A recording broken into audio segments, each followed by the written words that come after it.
Here we are with my setup, my whole DIY system. I'm about to change my undercover here. I've got the materials in the day before I left, because what happens is, even though I put a spot of regular Velcro here to attach up to the hammock, it pulls loose due to the tension from the shock cord here sometimes.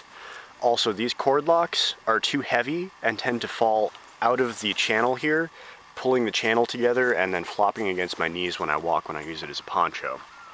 It's also about 6 or 8 inches too short to really cover my backpack, maybe a foot too short. So I'm going to add a foot and a half to it. Other than that, I stayed really warm, really comfy. Oh, something that changed since the last time I was doing this. I started using my trekking pole as the spreader bar for this instead of a trail twig, because on the trekking pole I can put that little rubber foot that comes with it so it doesn't poke holes in my tarp. So this is riddled setup here. What type of tarp is that? That is a War Bonnet Mama Jamma. Okay, with the door kit? Yes. Alright. Nope, actually, excuse me, it's Superfly. Superfly? Okay. It has doors built in. Yes, it does. With the pullouts and everything. Mm-hmm. Underneath we have a War Bonnet Blackbird. Is this the 1.9 single layer? 1.7 double layer. 1.7 double layer. Okay. With what type of underquilt is that? That is a Jarbidge River underquilt by Kick-Ass Quilts. Okay. The Arrowhead Equipment Jarbidge. Yep. Regular old strap and Dutch clip suspension here. I don't think I've seen this particular tarp suspension before. That is the tarp suspension that Derek Hansen. Okay. I'd always wondered how this worked. It's one line that comes off of one, comes around, clips back to it. Yes. And then goes on up to a tensioner at the other end? Yep. Cool. And on the other end, carabiner is on a prusik. Okay, so that's how you tension That's it. how you tension it. That's really cool. That seems very, very simple. We've got a little riddled setup here with a DD hammocks tarp. Is this the 4 meter by 3 meter, 4 meter by 4 meter? It's 3 meter by 3 meter. 3 by 3? Yeah. It's a rather short tarp. I'm surprised that the hammock fit under it. That's also a DD hammock? Yes. Okay. I've never actually seen one up close. Looks like they use a spreader bar to keep the net apart at the top. Yes. And a secondary line that runs up to the tarp suspension. Yes. Everything that I'm using right now is DD. Okay. And then that's, is that a UCR suspension or is that a whoopee? That's whoopee. Okay. I was confused because it had the knot down at the bottom as the backup, I guess. Going up to a Dutch clip or... No, that's not a Dutch clip. Yeah, that's Dutch's, I can't think of what they're called right yeah, now. his buckle for the strap. Right. With snake skins on the whole thing. And another Dutch clip up at the top. Using a regular old, yeah, a regular old tied off continuous ridge line here. And his kept wanting to bunch up to the center. So I put these prusik loops in here to spread it apart. Doing that. Yeah. That's definitely one of the better ways to do that. No under insulation, it looks like. Just a sleeping bag inside, or? No, he's got a pad. A pad. A double layer. Here we've got Little Ricky's setup. It's the same as last time, with the underground quilts tarp and the ridge runner that he got at the 3rd annual hang from Black Wolf. Got the same underquilt down there. Brought his underquilt protector / poncho with him this time. That was fairly cool to see. And it's one of the more interesting setups here. We've got Grinder's setup. It's a Clater Diamond tarp with a DIY Hennessy clone here, using a ring and strap suspension. He brought his poncho / undercover for underneath along with a pad. He's using a sleeping bag for the top quilt.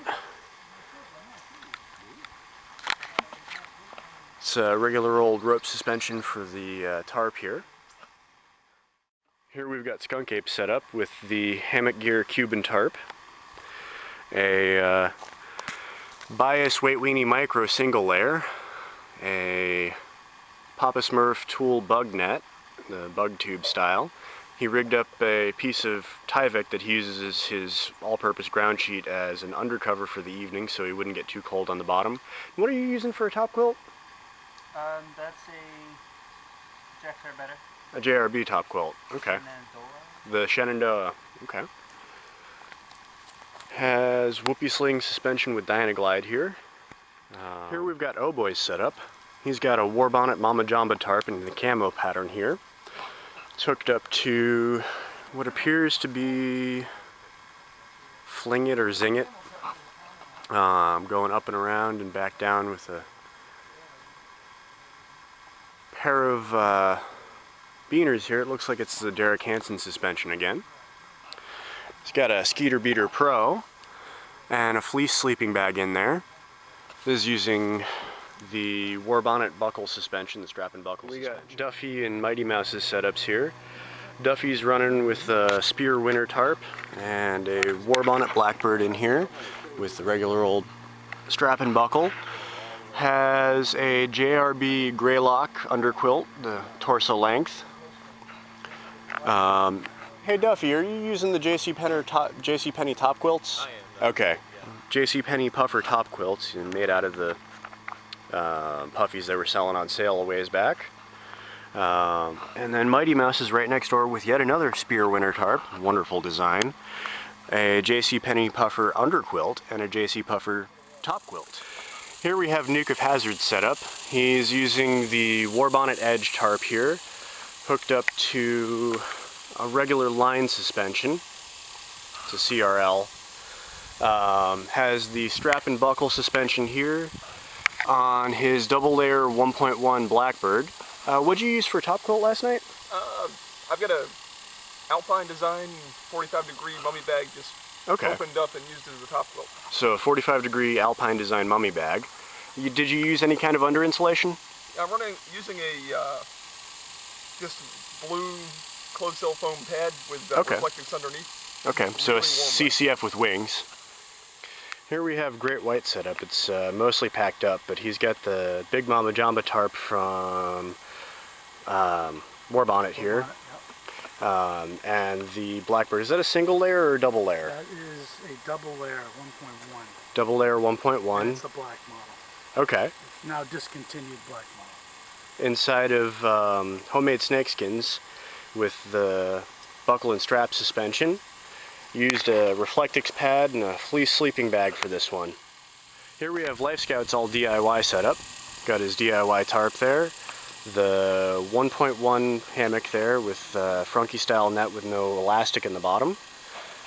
Got dollar store loofah snakeskins here. And the whole thing is hanging from whoopies to straps. Here we have Florida's DIY setup. He's got the DIY sill tarp that he did the sill treatment on. That's a 1.1 hammock if memory serves, along with a Frunky style bug net. Got it hanging from whoopies, and the suspension for the tarp is line running to a strap, has snakeskins on that, and snakeskins on the, a Black Bishop bag for the hammock.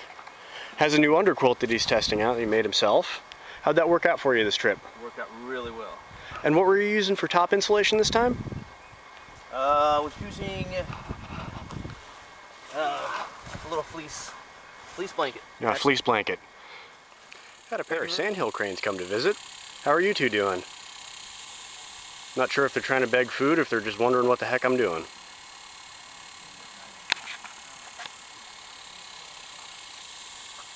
Nope, okay. Florida Rider here, coming to you from the Juniper Prairie. Skunk Ape and I are hiking on out towards the Pat's Island trailhead. We paused for a bit to get water and for him to find his buff, because it's definitely a hot one out here and you definitely want some shade across your neck, which is why I have the French Foreign Legion look going on. Everybody else seemed to have left before us except for Life Scout and family, C+1 and Little Life Scout. I think Duffy, Mighty Mouse, and Florida Hanger were going to check out the sinkhole on the Yearling Trail. I don't know if we'll catch up to them. Some of those folks are a little slower at hiking than us, but we started about 5 or 10 minutes after they did, so we'll see. We're about halfway through the prairie right now. It is a wonderful 91 degrees in the sunshine out here. It's 11:30 right now, almost 11:40. And we will be heading on out, and he'll be shuttling me back down to my car, and then it's time to hit the road. I get to go home and see Mrs. Florida Rider tonight. That's gonna be wonderful. I think I might take her out to dinner. This is Florida Rider, signing off.